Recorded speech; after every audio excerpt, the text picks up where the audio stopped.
Hello and welcome to the CarClinic, a Podaholics podcast with Glenn Power from Sand Dance Tyre and myself, James Pikeway. For the next hour, we're going to be talking about car repair. We're going to be talking about cars. We're just generally going to have a great conversation about all those things that are going on in your life in the automotive world that you want to talk to with somebody. Glenn's here. He's taking your messages. Can't wait to get to the program. Here we go. This is the CarClinic. Is it loud enough for you? Are you getting enough? I can hear myself, volume? which is annoying. I just turned it. It's annoying. Anyone that listens to this. Oh, it's the CarClinic one, skip.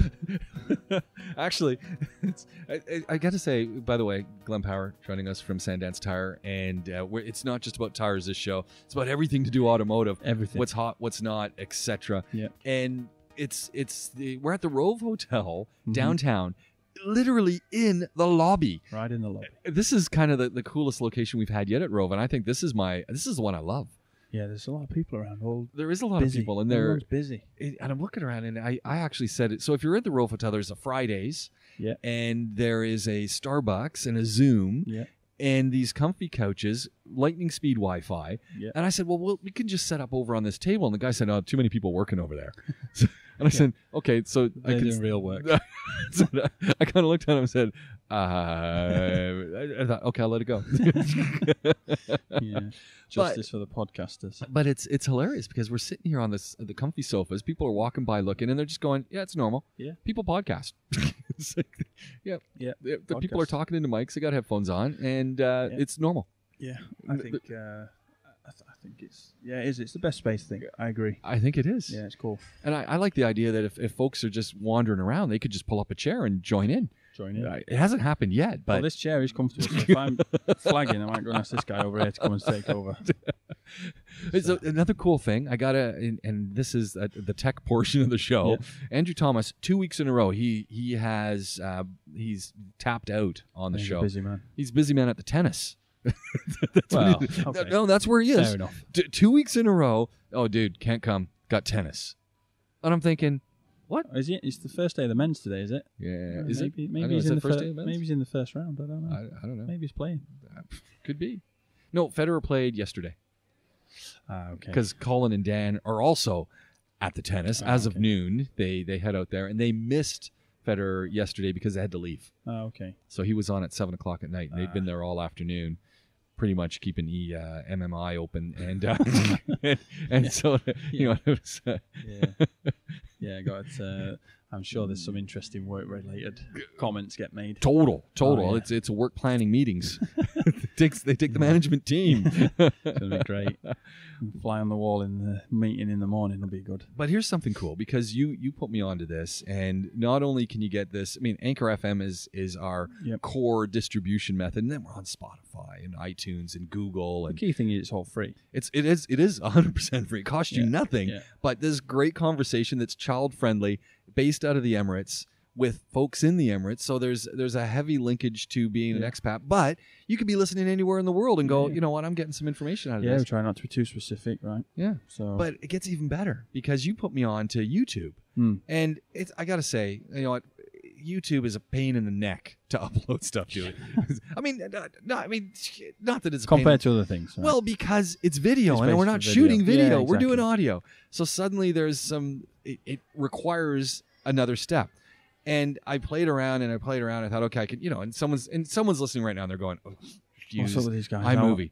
Just use iMovie, put in the thing and put a photo in, and you're done. And then, you export and you render it and get it down to a file. And I did that once, and it was like, 400 megabytes. And I'm going, how can it be 400 megabytes when the audio file is only 70 megabytes? Like, really, where's the rest? So finally, 2 days ago, I'm listening to one of my colleagues who's a multimedia guy extraordinaire. If you want to see any of his work, second as in number 2 ND light photography on Instagram, go check out. He's like, I think he might be one of the best. I follow him actually. Best portrait photographers I've ever seen, and his work is extraordinary. I'm pretty sure I've seen it. Yeah, I either follow him or I've seen him comment on your post. Yeah, Richard Cawood or Cawood, sorry, Cawood. I always want to say Cawood. He says it's Cawood, dude. He's British. It's Cawood. It's Cawood. He goes, why aren't you using Adobe Rush? I'm going, what? goes, there's this Adobe thing that you have access to, and it works really well, and I think it's actually free. And Nice. I use the Adobe suite anyway, so I do have access to it, Yeah. but I think it's free.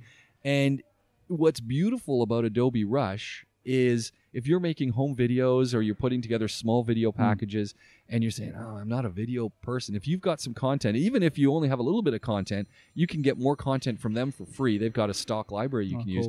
But it fashions it all together really easily using a lot of these Adobe tools that we see with Photoshop and whatnot across platforms. So it doesn't even live on my computer. The program itself is in the cloud, so I'm not No space. And so it was beautiful. So what I was, I'd put it all together and it rendered it and said, yeah, it'll be ready in an hour. And I'm going, yeah, sure it will. And then I come back in an hour's time and I'm going, where is this thing? It's already thrown it into one of my file folders. I open up the file folder, the size of the file, 80 megs, and I'm going, there we go. There you go. That's Sold. Nice. Easy upload. So that's what I said. Easy upload. And a little thing I need to figure out on how to stretch the picture out. And I just didn't, in the 4.5 minutes that I took to learn how to use it, I didn't get that. I mean, I tried it and it worked once and it didn't work the other time. So I don't know what I didn't do. But at the end of the day, the whole purpose of this long extended story with Richard pushing me to use Adobe Rush is that we're also on YouTube. Yeah, and I subscribed. Yeah. And I notified. Hang on a minute, we've got to... See, that's the beauty of being here. Yeah. And I feel for we were just talking tech, and a wonderful woman needed the USB adapter for the new Macs, which is my complaint about the new Macs. And if you're looking at it, it's only a USB-C connection. So if you want to do anything, like go to VGA, go to HDMI, go to a USB, you need this adapter. Yeah. And if you don't have the adapter, you're done for. Yeah. Yeah. I've got one of those in my box that my phone came in. Yeah. I think I threw that away. Yeah. Don't need that. Sorry, that's not helping the lady, is it? No. Sat there spewing now. Yeah. But anyway, sorry we couldn't No, help but it. I subscribe on the YouTube, just, I like to listen to myself. Yeah. It's always good. It's always good. I click on the notify, so you get the subscribe, and then you get the notified. There's like a bell next to the subscribe button. Okay. So then I get emails, and whenever you upload. There we go. So I got the emails last night. Exactly. And I usually, it's once a week. It's usually on, as you see, usually Monday night. Yeah. I'll get them going, and it's just through the week. But I've always thinking I got to do these things faster. Yeah. I mean, the YouTube thing, it's like you say, now you've nailed the upload. It's there's like community tabs and stuff. So anyone that subscribes to it, once you get to the point, we can put polls and questions. I think we got to start doing that. What do people want to hear? People can use it. We could obviously take comments, take questions, in the comments and stuff like that. So I highly encourage people to do that. I listen to most of my podcasts on YouTube just because the app's really easy on the phone. Yeah. Plug my earphones in and put it in the pocket of the car door. Yeah. If it rings, I can just answer it. There we go. When it's not ringing, I'm just listening to a podcast on YouTube. It's nice and easy. Yeah. So we're available. I don't think someone was saying to me, well, where can't I get you guys?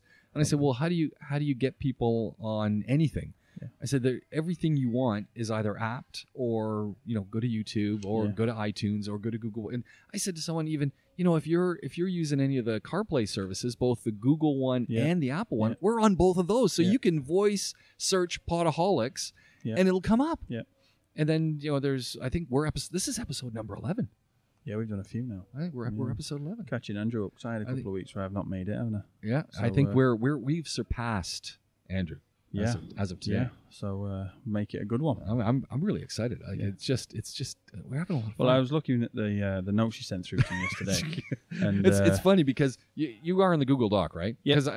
But I always send them to you in WhatsApp. It's better on the WhatsApp, isn't it? Well, I don't know why. I mean, I'm just kind of paranoid. I want to make sure everyone, they've got it, and that's it. That's the best thing. I'd hate WhatsApp. for you to arrive and then say, "Yeah, I had no idea they had that on there." Yeah, it doesn't matter anyway, does it? I mean, how often do we get to the notes? We're 20 minutes on the USB. We just did 57 minutes talking about childbirth and whatnot. And didn't Well, Jenna, who was just here, Dr. Jenna did the show before, Doc Talk. Yeah. She had twins, and so we were just talking about what's it like having babies and things that, given that she's a doctor, trauma surgeon actually. Wow. So so we're talking and we're talking about so she's prepared for the worst. Yeah. Well, that's it. And so we're talking about it, and she's going, worst case scenario is always what's on her mind. Yeah. So she deals with it. Yeah. She's not really a family doctor. I'm more interested in emergency medicine. So that's going on the late night version. Can you imagine? Oh man. Podaholics Uncut. Oh man, but where were we going with it? Why did I interrupt with that? I don't know. Why not? There we go. We'll just talk about never getting to the notes. Oh, that's it. Yeah, well, we didn't get to those notes. I think one of them was, having children. And then... when you're talking to a doctor, right, she's doing a noble practice. Yeah. Something that, Well, and she's hilarious because she was so honest, saying, I don't have a clue. I was like, I'm going, what? I don't want to hear that. Yeah, but her job's good for somebody. I mean, all I'm doing really is contributing to global warming. Yeah, but you know what? You're keeping us getting from point A to point B. Without what you're doing, we're toast. Yeah. Yeah, I mean, But back to the notes. We will fix it, guys. We got 2% of the notes today. 2%. So you just mentioned the notes. Pretty much. Yeah. At some point, we did talk about one thing. There are notes, and then that was it. We talked about one thing, and it's like, why do we even make these notes? But the day you don't make the notes is the day you're sitting there going, what are we going to talk about? Tell you what, the things that I did see on the notes that I was interested in. Oh, good. The mid-engine Corvette. Yeah.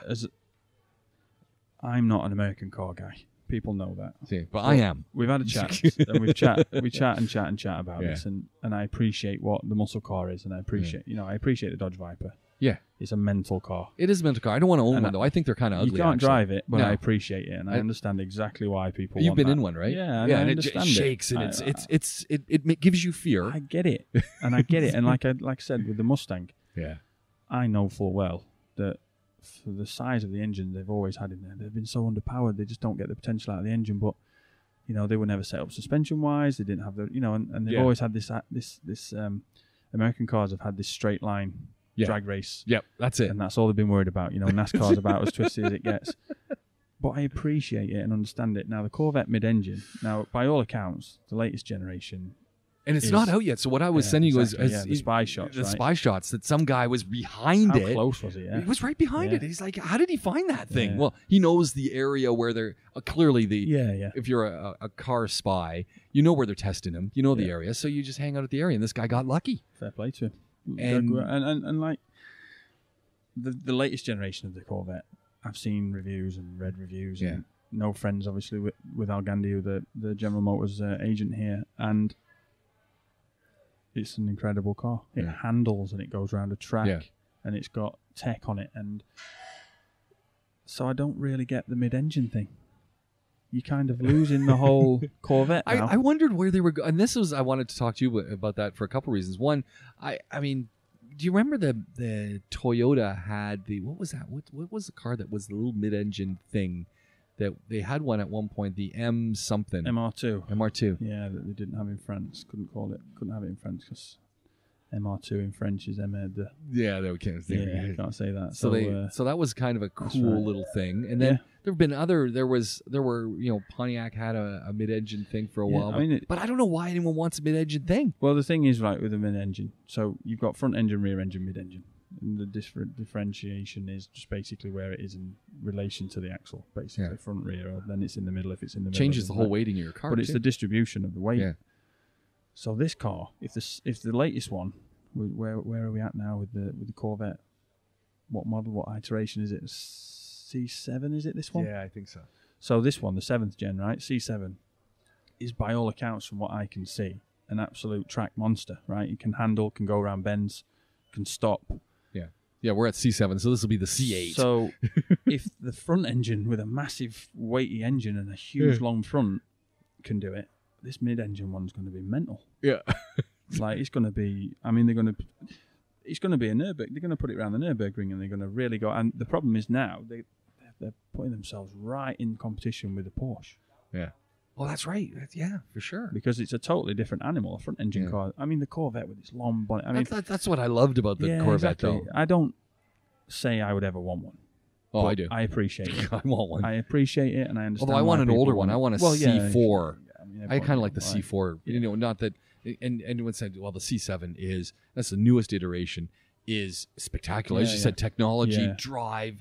But I just like the look of a C4. C4. It goes back to the fact that it's how it looks more than what it does on the road. And that was always been my complaint about the latest version is I just don't like the way it looks. Yeah, I mean, I can remember there was one of the guys who's the year previous to my being hired apprentice, who was a year above me in the sort of the qualification as an apprentice in the UK, and his dad won I don't know if it was a lottery or football pools or something, and he won a huge amount of money. Yeah.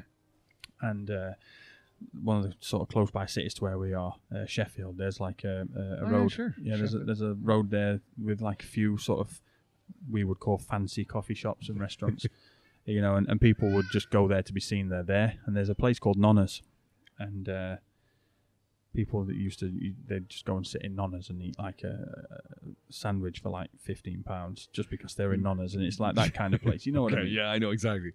Well, his dad won this money and bought a bright yellow Corvette. Oh, man. And parked it up outside this place. And the stick we used to give him for it. Oh. You know, it was like, fair play, you know, if that's what you want to do. But I mean, a Corvette in the UK makes no sense at all. No, where are you driving that thing? But, you know, I've always understood it, you know. I totally get it, especially being here and having been exposed to them more. And there's something about a muscle they're still car. Special, but they're every day here, right? Well, that's a the lot of thing. them. Yeah. And I think this mid-engine is going to have to be. It's going to have to be something special because they are right in the firing line now. That car is now surely up with a 911. If it's a mid-engine, surely that's the market it's going for. Even with the C7, when you start looking at 911s, they're a lot cheaper. You get all the bang. Different look, of course, and if you're a Porsche lover, you're not going to buy a Porsche 911. You're not going to buy a Corvette, right? And that's the kind of camp I fit into. But if you're looking at horsepower and you're looking at cool factor and you're looking at being able to get on that road, put your pedal to the metal and through the firewall and just keep going, that's the car. Yeah, and it's half the price. The interesting thing's probably going to be how the steering feels. Yeah, it's going to be a new challenge for the engineers. I'm sure they would have taken engineers from, you know, with mid-engine sort of experience. You can't take that for granted. A front-engine vehicle handles completely different. That's a really important point. Yeah, a lot. I mean, you're talking in the huge V8s that you get in those. You're talking, what, 200 kilos of weight? Probably. At least. Now, not on the front axle, not over the steering wheels. Yeah. Totally changes the way it's going to perform. Completely changes the way it's going to turn. And you forget slow speed maneuverability with high speed maneuverability. Yeah.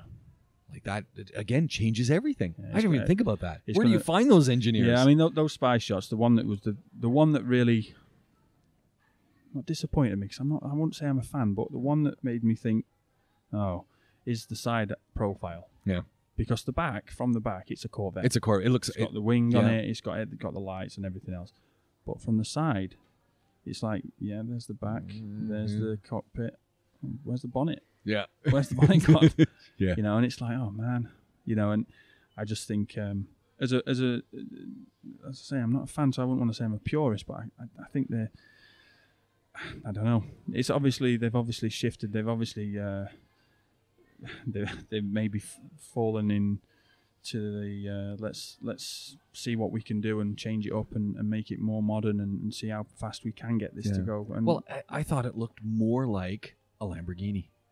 Yeah.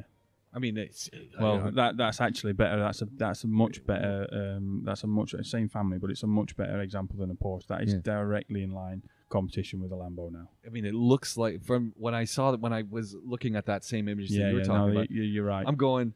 Where's that's the exactly hood? What it is? But, yeah. You know, from the windshield back, it's a Corvette, and then the rest of it's like, well, where's the car? Yeah. Like this isn't a Corvette. Yeah. So for me, there's no aspiration to own that car because that's not a Corvette to me. No, I agree. Exactly. I do agree. And like I say, to say it again, I'm not a fan, and I'm not someone who would say, you know, with $500,000 in the bank that I would go and buy one of those.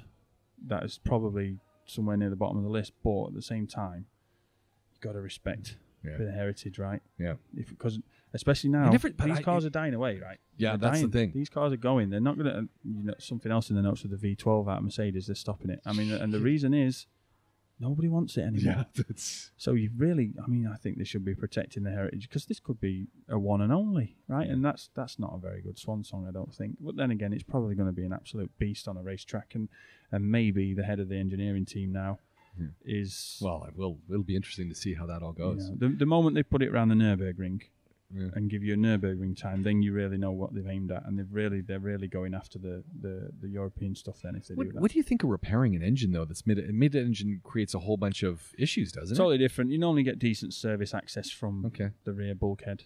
And because they've got to be thinking about this. You can't be just dropping the engine out every time you.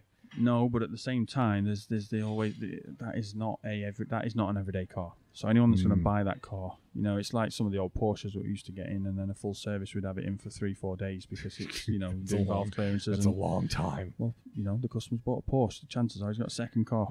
Yeah, he's got a second Porsche. Yeah, it doesn't matter. So he can. He's got the bumper sticker. My other car's a Porsche. Yeah, exactly. So it doesn't really. There's not. Those cars are engineered within an inch of their lives, and the reason they are so expensive is because accountants don't get much say on it.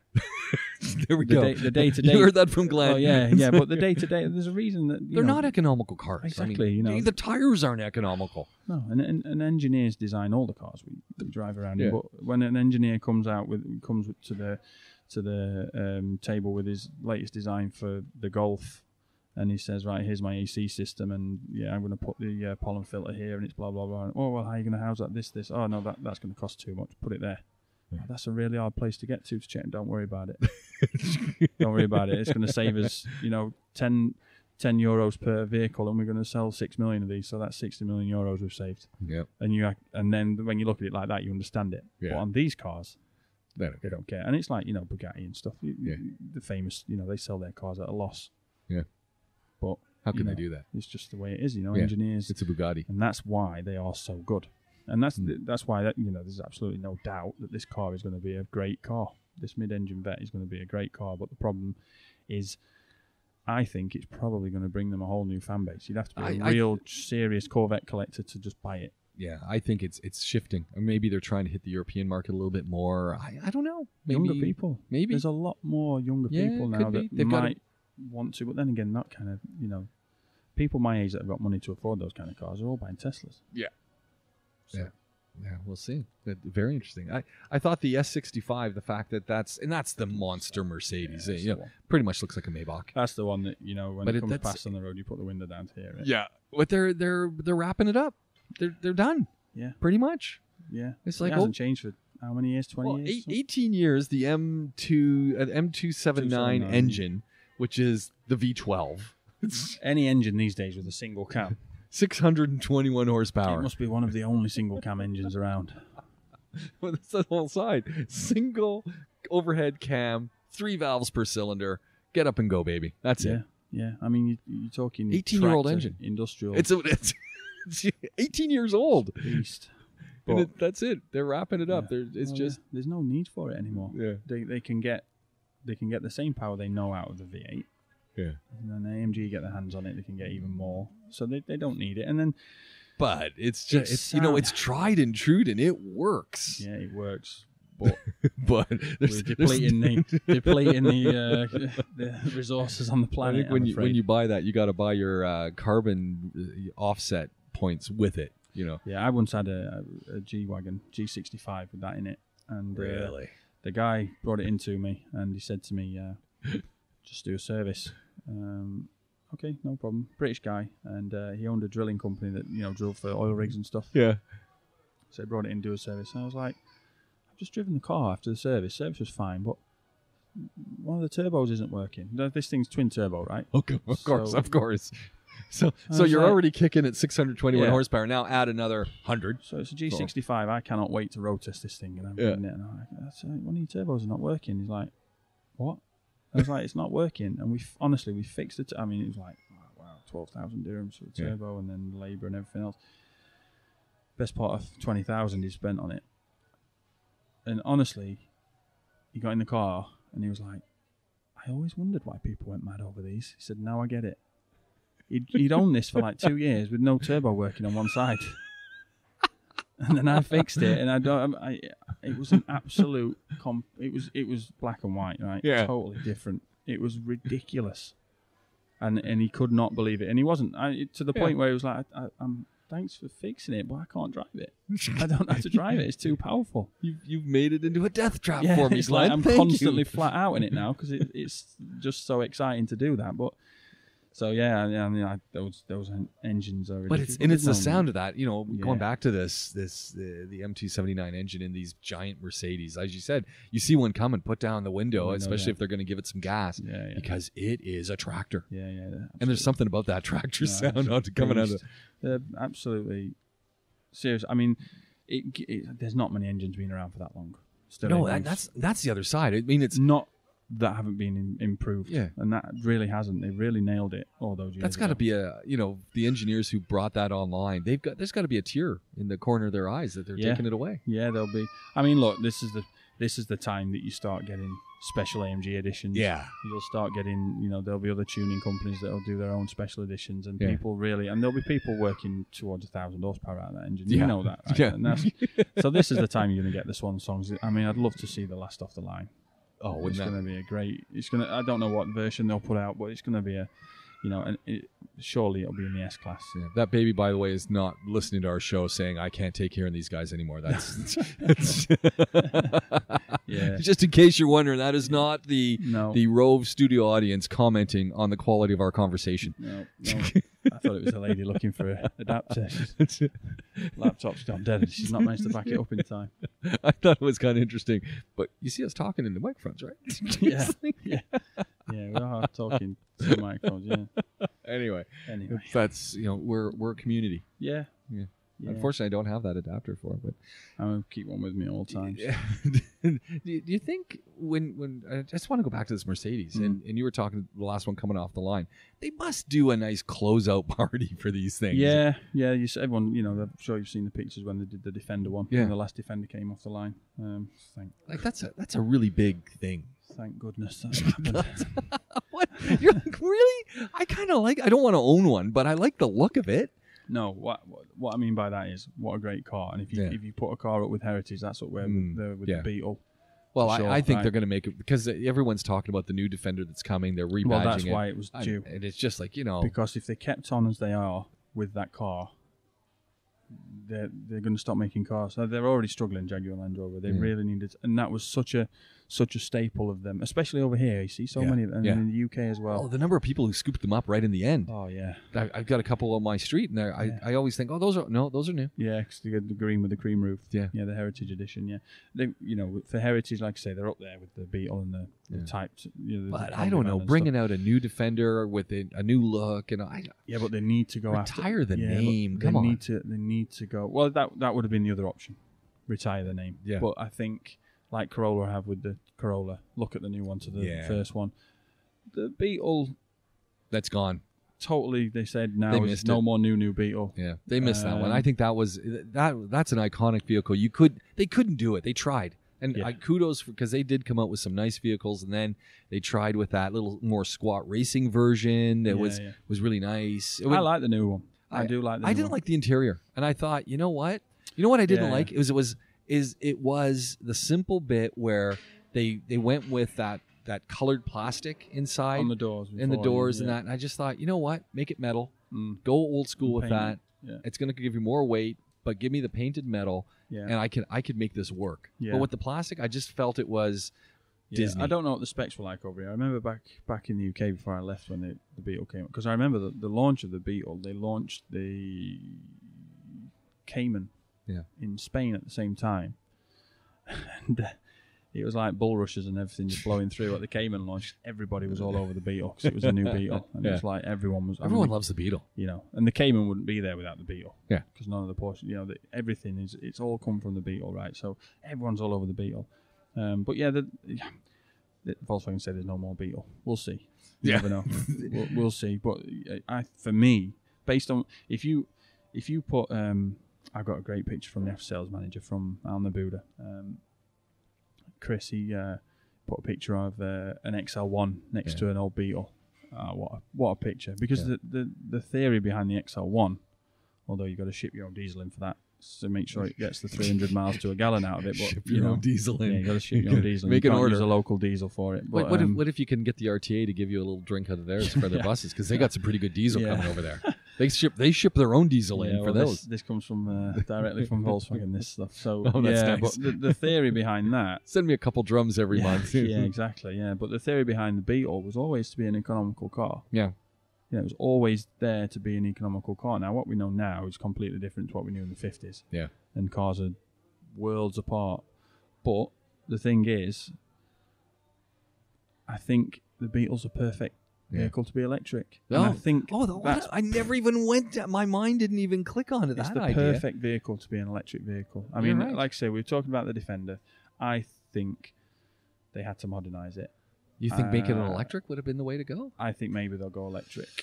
There'll be an electric Defender. It's small enough. It seems to be aerodynamic compared to the old one. They've got to do something. Jaguar Land Rover really got to do something because they're struggling right now. Yeah. It's a shame because I think they have to go back to basics. I think that's Yeah, I mean, I think it's back to basics and start making. And this is the problem, right? Because there's so many people reading the tea leaves in North America saying cars are out. SUVs. What have you got? You've got sanctions, trade sanctions with China. Yep. From the US, and you've got Brexit. Yeah, I mean, and everyone's thinking, oh no, I'm not going to have any lettuce to eat, and we can't grow our own food. I'm not going. Think about the fact how many car parts are made somewhere else. Toyota are saying they're going to pull out of, and it's like, get a grip, guys. Just get on with it. Yeah. Just get on with it, and let's just see, because Jaguar Land Rover need to get back to the point of, this is a Jaguar. This is what it does. This is a Land Rover. This is what it does. Well, and this is a Range Rover. And now with this badge, I find that I've just got badge confusion. It's Jaguar Land Rover. Well, hold on. I think of a Jag in a very certain category and a Land Rover in a different category. Well, there's a reason you don't see Volkswagen, Audi, and Porsche in the same sentence anymore, because they saw that. Who's going to go and pay a lot more for an A3 sat next to a Golf in the same showroom? Yeah. Nobody. Yeah, especially these days, and they saw it, and they separated everything. I remember when I first started, they were taking the paint up off the floors of the workshop because blue was the Volkswagen, red was the Porsche, Audi, and yellow for the Porsche.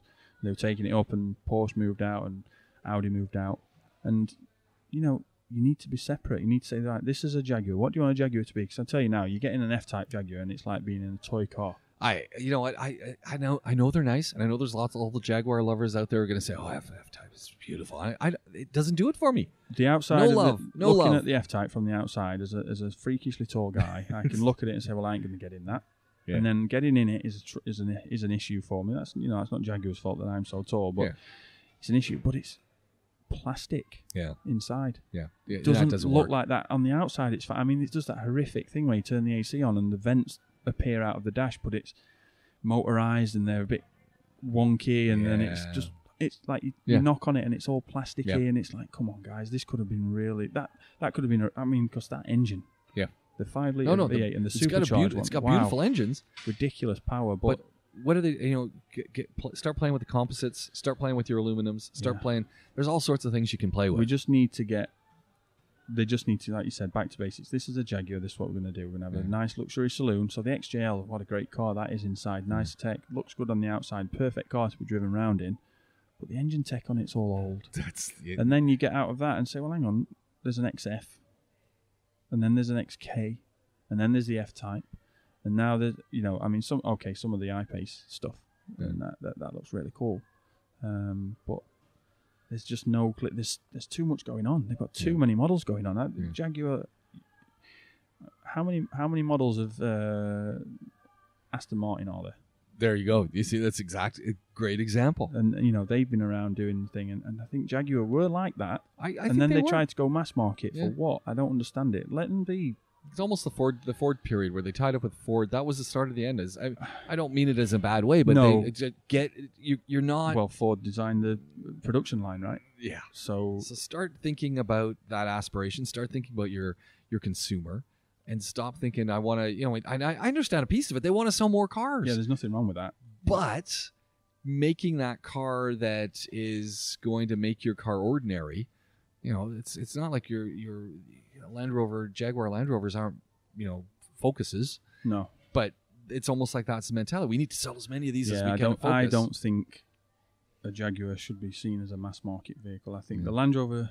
I think that's the problem. You reach a plateau where you say, okay. Well, the problem is your premium clients look at it and think, well, the F-Type. They've cut costs here to try and get more people into it. Well, I don't want it. Or I'll go and buy a Cayman or a 911 because it's better finish and it's about the same money. Now it's the point where you start looking at it saying, well, maybe I'll get an Alfa.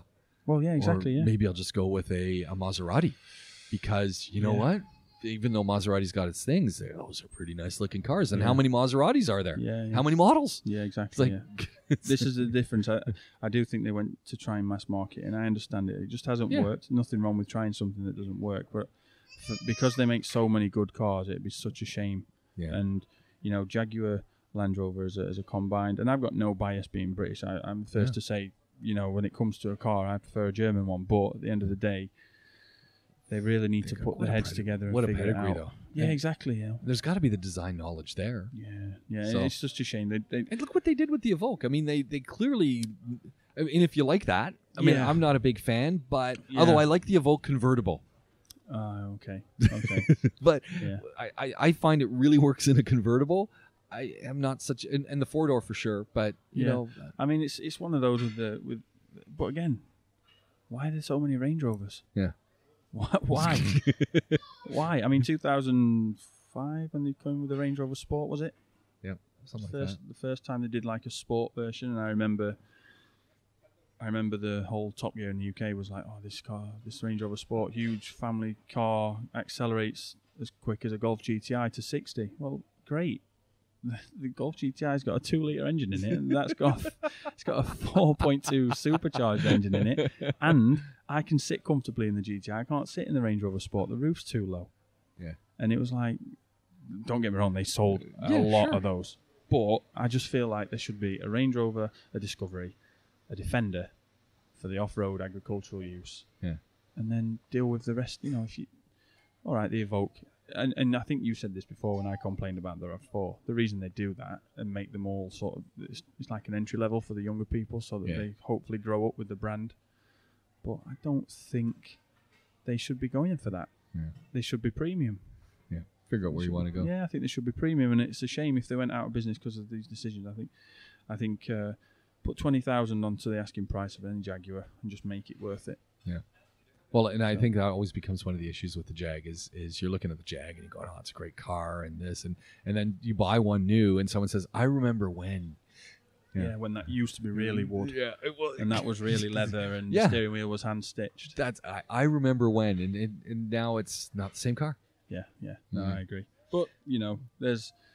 Times change. There's we shouldn't be driving those cars anyway. Yeah, well, the next thing on the list was the Kona, right? The electric. Well, I wanted to jump back a second because there was a piece that I left over from last week, and I thought it was just kind of cool with technology making us lazy. Yeah. But it's great technology. This is Audi has got some neat tech that teaches the car using AI learns to talk to traffic lights and read the traffic lights and and it's just this whole understanding what's going on in front of you. So the car is prompting you, hey, time to go. And I just thought, why do we need that? Oh, because we're so disengaged because we're looking at our Google Maps and we're checking out our podcast listings. So now the car's got to also be keeping track of these things. I'll tell you why they've done that. They've done that so that cars can automatically start going when the lights go green. So they can save weight because they can remove the horn. So that's the only reason people use the horn, right? You can just remove the horn, it'll be quieter. I went back home last summer and for two things I noticed on the road. And I mean, we did a lot of driving. We're talking, to get from wherever I needed to be to wherever I needed to be was 500 kilometers. It's like, we're going to go on a day drive. And someone said, my brother goes to me, we're going on a day drive. I go, that's 500 kilometers one way. He goes, yeah, we'll be back. We'll get home late. I said, what are you talking about? That's 5 hours. That's 10 hours on the road if we're doing 100 kilometers an hour. He goes, yeah, it's not much. That's not bad. It's an easy day. Well, we're going just for a coffee. Pretty much. We can go visit these guys. Really? Yeah. But so you're on the road. First thing, no one's beeping their horn anywhere. Even when you're doing stupid things, no one's beeping their horn.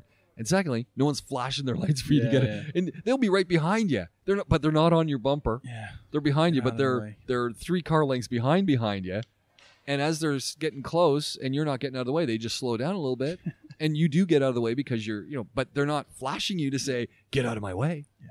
And it's like, wow, this is really different. Nice. It's nice. Yeah. It's relaxed. People are just...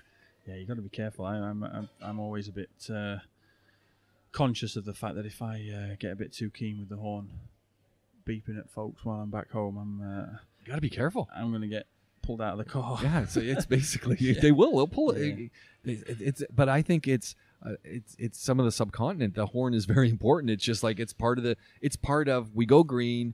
we beep the horn. And I noticed one the other day because obviously I'm very sensitive to horn sounds and any sound driving a vehicle with no windows.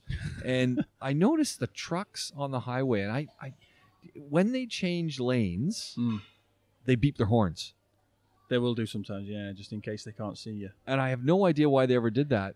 And then I realized that's why they're doing it. They're just, it's an attention getter. Yeah. And I went, so you know, just in case no one you're ever on the do side that of them because you can't see their signal or God, I thought, Which also, is if they've been right up behind a truck, yeah, they can let them know they're going outside because obviously they don't want to then be sat side by side for too long. Yeah. So I thought, okay, these are interesting things that I would never do, and the other thing is, we've talked a lot about is I'm very keen now to some of the bad smells coming from people's cars. Usually things that are burning, and hey, we had burning smell. We had a customer come in. He basically trades 80s SL Mercedes. So 85s. Is that the one that is that the silver really one that was sitting? one. Is that the silver one that was sitting in your parking lot? Yeah, that was one of his. Yeah, and I've got a blue one inside the same. And I was stalking you today. That's how I know. Okay. Yeah, so and it did make me stop and go, oh, man, that's a sweet Mercedes. Well, he brought his blue one that's in the workshop, keeping it inside because he just changed the dashboard on it. So he brought that in and said, I've got an exhaust leak. The previous workshop, whoever it was, had changed his exhaust manifold gaskets for it, and in the process had broken the studs in the head. How do you do that? Not only that, then when they put the manifolds down, they just must have dropped them down, and the cast iron's just smashed, so it's cracked. And so anyway, so we got the new manifolds, new gaskets, blah blah blah. Put them all on, chains have got this head, and on a V8 in that car, there is no space to be getting broken studs out. That took some time, but we got them out, changed it, done. And I was like, okay, there's no more leak now, but there's a noise from the centre section, which is the cat. That section of exhaust is available from Mercedes still. This is an 85 SL. Wow. Still available. 19,000 dirhams. Huh? So if people worrying about Brexit, that's like 4,000 quid. You know, you can buy a new car for 19,000 dirhams. Oh, yeah, I don't think I've ever spent that much on all the cars I've ever owned. So, you know, that's that gives you an idea. So he was like, I can't. Yeah. No. No. So anyway, he's got a lot of them lying around. There's one that he uses. He's got a lot of them lying around. So he's like, I'll take it off one that I use just to make sure. He says, I trust you, but I really need to know. I was like, yeah, I get it. It's like 20 minutes. I'll change them over. So we swapped them over. And in the process of taking it out, turn the exhaust over just to make sure I'd not missed something. There wasn't a leak on this section of it. I knew there wasn't, but just to be sure. Now I had it in my hand and I could see on all the way around it. So on the top edge of it, the previous workshop, for whatever reason, I'm assuming the catalyst had fallen apart from the inside and it had then blocked the exhaust and it wasn't giving the right power. They'd cut the section open with the cat in it and pulled the cat out and welded it back together, but you couldn't see that from underneath because they'd done it with the car, the exhaust off the car, and done it so you wouldn't see it when they welded it back. So I was like, look, mate, that's why, because there's no centre in it. I'm knocking on it and you can hear it's hollow. And he's like, I didn't tell them to do that. Yeah. And I was like, oh, sorry. He's like, he says, I'm taking it to them. I'm taking it. I was like, well, don't get me involved in this. I'm just telling you what I can see. You're going to have another garage showing up. I'm just telling you what garage I can wars. See. So he's like, oh, I'm going back. He says, they cost me 19,000 dirhams. Whoa. So, yeah, I don't know why they did. He said it was weird because I took it into them and it didn't have this noise. Yeah. And I just thought when they told me they'd broken the bolts off in the head, which he said I was happy they told me. It just meant I wasn't going back to them again when they told me that. And then they said, oh, actually, we've cracked your manifold. He said, I thought, oh, maybe that's all it is. Yeah. So, yeah. Wow. Nice. Yeah. I think probably what had happened there, they were losing power, and I think the manifold being cracked was causing it. And they just assumed it was the cat blocked. Get rid of the catalytic converter. We'll get another few horsepower. Man, it's the box on it is I mean, it's big. It's like it's at least the size of the Lenovo there that I've got the laptop. So that's a 17-inch. So if you imagine that being full of the catalytic honeycomb, basically, to remove all of that and just have the gas bouncing around in there, you can imagine. And it's not, it's not a nice sound on a car like that. No. So that was a nice. That's a shocker. Nice one to be part of. Yeah, I was like, don't get me involved in that, please. I mean, that's got to be the worst thing, right? Is you're looking at work that has come from somewhere else and it's not up to scratch, and mental note, don't go to that place. But Yeah. You know, what do? You almost want to give them a call and say, "What are you guys, morons?" You know, it's the worst thing to have to say to somebody. The worst thing to have to say to someone is, the other workshops messed this up, because it sounds like the biggest cop out ever, right? Yeah. They expect you to say that. Yeah, yeah. And the amount of times I'll go round the houses, beat about the bush, and try and dress it up in as many ways as I can without saying it's their fault, because it's just not a good look, right? Yeah. It's not a good look for me to say they messed it up. Yeah. You know, I'll tell anybody anything. A lady with a car that came in, I think you were there. The Hyundai Tucson came in last week when we were recording. So what happened with that? Because I know when I was leaving the shop, that you were checking my car, but then they had already pulled off the oil pan, and you were looking at the coffee filter to see what was inside that oil, and the three guys were having a chat, and what was the follow-up? So basically, the lower end of the engine, so the main bearings for the crankshaft and the big end for the connecting rods had failed. They had zero oil servicing for over a year. Yeah. Probably ran it dry. I had to call the lady. She's self-employed, personal trainer. Oh. Needs the car, right? Yeah. She needs it. Yeah. She doesn't earn if she doesn't drive to the clients. So I'm like, look, I can't do anything.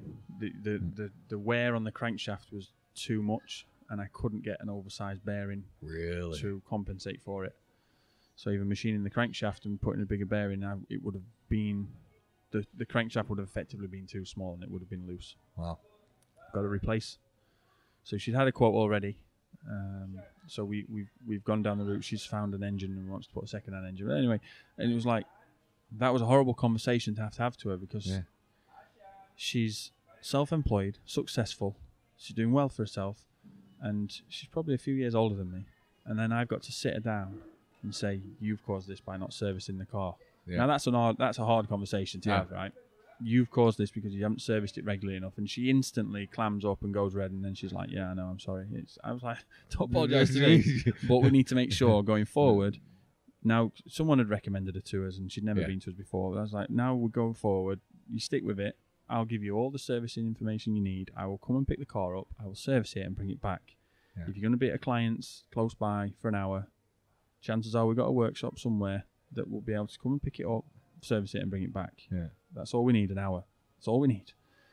So she agreed. And that's a hard conversation. But if I'd have had to say to her, the workshop you went to last time put the wrong oil in it, that's hard to say. Yeah. I just wouldn't want to say it. And the thing that goes through my head when a car leaves, when I've signed them off, which is the ones that I can, I don't want that going somewhere else with a problem and them saying we did it. Yeah. Because there's no get out of that. There's no one coming out of that looking good. Well, you know what? Then the person who went somewhere who finds out that they got taken by their garage, they tell everyone they know. Exactly, You're telling everyone you know, and you're telling the story to customers who come in and they say, "Where'd you get this car fixed?" Well, X, Y, Z. Oh. There's a couple of workshops here, GT Auto and AAA, both of which I've worked at now.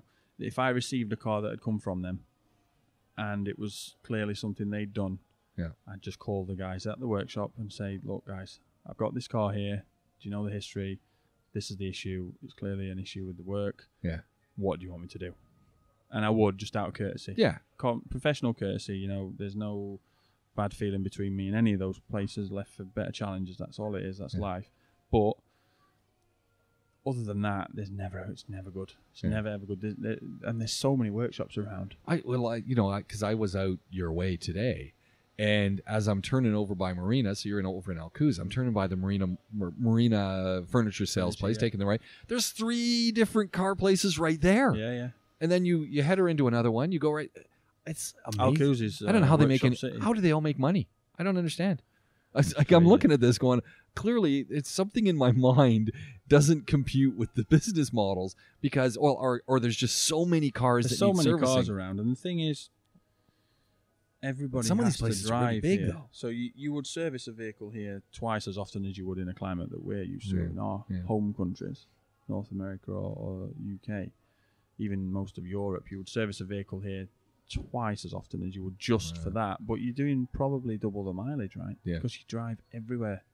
You can't. True. Every road is 6 lanes, so you can't walk along the side of it. There's no sidewalk. There's no footpath. There's no, and then it's 40 plus for 6 months of the year. Yeah. So even going to the corner store, you're not So walking. you drive in, and that's even worse for cars. Just a short trip to and So from. it's not a myth that highway, when someone says, oh, it's all highway miles, Get it, buy it. buy it. Good to have consistent speed. 100,000 around town to 100,000 on the highway, definitely. Okay. Yeah. Good to know. So, yeah. Electric cars? Or are we going to hold that one over for next week? You know what? I was reading about electric cars, and I've had a big issue with the charging of them. Yeah. That's my biggest problem. The infrastructure required to facilitate that, plus the fact that, here in a city where everyone's in a high rise, where are you even plugging that in at night? At the Rove, you can plug in. There's 4 spots over on the side. If I see. everyone here had that's 4. How many rooms is like 1,000 rooms? But you know the thing, and this, I just fired this one through from Motor Trend, and it was about the Honda electric car. Yeah. They're talking the U.S., but they underestimated how popular the vehicle was going to be. Yeah. People are really turning towards electric now. Yeah, they're going for it. The thing is,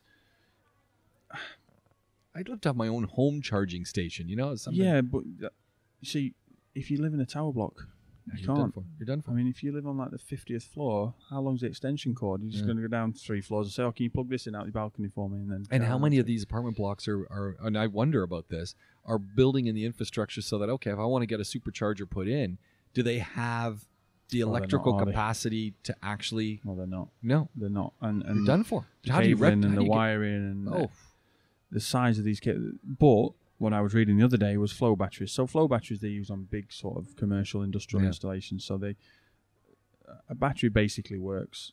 A typical car battery, then let's say, is a chemical reaction internally, right? And then with that, it's an electrolyte and a metal, typically lead. Yeah. And the electrolyte is for us deionized water and acid. Now, that's simple terms. Now, on a flow battery, the charge is generated by flowing this electrolyte through the battery. Yeah. So it flows through the battery, and that creates the charge. So in theory, then, they are then recharged by refilling them. Yes. So you could refill that like you could refill with fuel. So, but the problem is the size of these things at the moment is so big. But if you think about it, the first mobile phone used to come with a backpack. That's it. They were giant. And then, was it the Nokia 8310 that was like 3 inches? Exactly, yeah. And that thing would have had like 4 days battery. I mean, these things are 20 minutes battery on it because it never stops ringing. But, it's terrible. But, like the Galaxy, the folding Galaxy's got 2 battery packs in it, so that's going to give you a couple of days. The Huawei says 2 days. Did you see how much that thing costs, though, the new Huawei? I'm paying $2,000. It's $2,500. Yeah, $2,500. I'm not buying another phone ever. I saw that phone and I went, oh, that looks awesome. And I said, $2,500. No, I'm not buying Whoa, that's an awesome price. I'm not buying that phone. I'm not buying any phone. I'm not buying any phone. $2,500 at 3.67 American exchange to the dirham. The Touareg that I drive, 2004, has still got the Nokia 3310 phone kit on the dashboard. That's amazing. So when they bring out a new one of those with the same connectors on the bottom, I'll buy that. Yeah. Otherwise, I'm not interested. You stay in old school. I'm out of this phone game. But no, it's just based on mobile phones is a good example. Yeah. Laptops. Yeah. Laptops is a good example. PCs and stuff. Batteries get smaller. Yeah. So maybe if they can get flow batteries to work. Now, if they can get flow batteries to work, then you've got to worry about the whole industrial process of creating the electrolyte. Then that might become a different problem. But I think that would then make me think, you know what, why not? Because the benefit of the other negative of electric vehicles is how much better hydrogen fuel cell is. Well, that's it. Because you can fill it with hydrogen like you would fill with gas. Boom, it's done. And you're done. Yeah. And there's no need to change any infrastructure. All you need is storage for hydrogen instead of gas. That's it. I think the person and the group that jump over that way and just say, you know what, we're going the other way. Yeah. And I would do that, and I'd be very. And the mechanism to refine the hydrogen, it's all there. It's just rolling it into the service stations. But and this is the thing that in my mind I'm going, hold on a second. People are saying, oh, to get that infrastructure in place and its issues, and I'm going, and in my mind I'm going, hold on a second. Storage tank. Well, and I'm going, hold on a second. Airports around the world in the last 10 years retooled runways. They retooled their terminals to accommodate A380s. Yeah. Around the world. Yeah. You're telling me we can't retool our service stations where we fill up to have an extra storage tank that's filling up with hydrogen. I mean, really? It is just a storage tank. I mean, the thing is that the whole electric thing for me just seems a bit like a millennial version of the muscle car race. Maybe. Where you've got, General Motors, Ford, Chrysler, just one up in each other with, mine's got another 24 cubic inches compared to yours, and it's got an extra carb on it, and it'll do an extra quarter second on the quarter mile, and they were just making cars that were there to kill the youth, basically. That's what they were doing, just killing people with these things, and they were just up and charging, what a great aim to have, right? They were trying to make a fast, the best. It's beautiful. So what's happened then now? Tesla's come around and said, we can do this. All of a sudden, it's been the best, most pleased ownership, the most pleasing car to own or something in the US, the best selling car for a certain stage in the US, and it's like all these car companies are almost saying like, who's this guy? Yeah. Well, we need to put him out of business, and then we'll get down to it. Yeah. Well, I'm sure they make some, like the e-tron went up the 85 degree gradient. Yeah. Wow. Yeah. Great stuff. But do a hydrogen one, guys. Let Tesla let electric cars be Tesla. Yep. It's like the BlackBerry phone thing. Yep. BlackBerry had their thing. Let them deal with. Now, it's a bad example because they went out, but let Tesla be electric. No, but the whole I think BlackBerry nailed it. So yeah, sure, they're not. Do you go to BlackBerry to buy a phone set? Not really, but they own so much of the technology in all of our phones, the patents and all of that stuff they worked on. Yeah. They're still very much in the game, but in a very different way. They're in the game. Yeah. I just think let Tesla do the electric stuff and just get a Honda do the hydrogen. There is infrastructure in California for hydrogen because I've seen the Honda stuff around there. Not physically being on the ground, but stuff that I read online, and just do it. I just think just let Tesla do the electric stuff. Yeah, if you don't have electric, there's nothing wrong with having an electric car and stuff, but I think hydrogen one's the one to do. Yeah, there we go. We're going to pick up this conversation. Glen Power, Sand Dance Tyre. It's been a lot of fun. Been good. As always, we'll be up on YouTube before too long, and of course, we're available across the globe through pretty much every podcast network that you're looking for. Podaholics is what it is. The CarClinic is what it is. We'll find you. Yeah, and if you want to have some fun, come and find us at the Rove Hotel because we do hang out there. Usually on Tuesdays. Yeah, and all good. Yeah, Glenn, talk to you again soon. Thanks. You've been listening to the CarClinic, a Podaholics podcast with Glen Power from Sand Dance Tyre and myself, James Pikeway. Want to find out more about the programming, more about what's going on the Podaholics Network?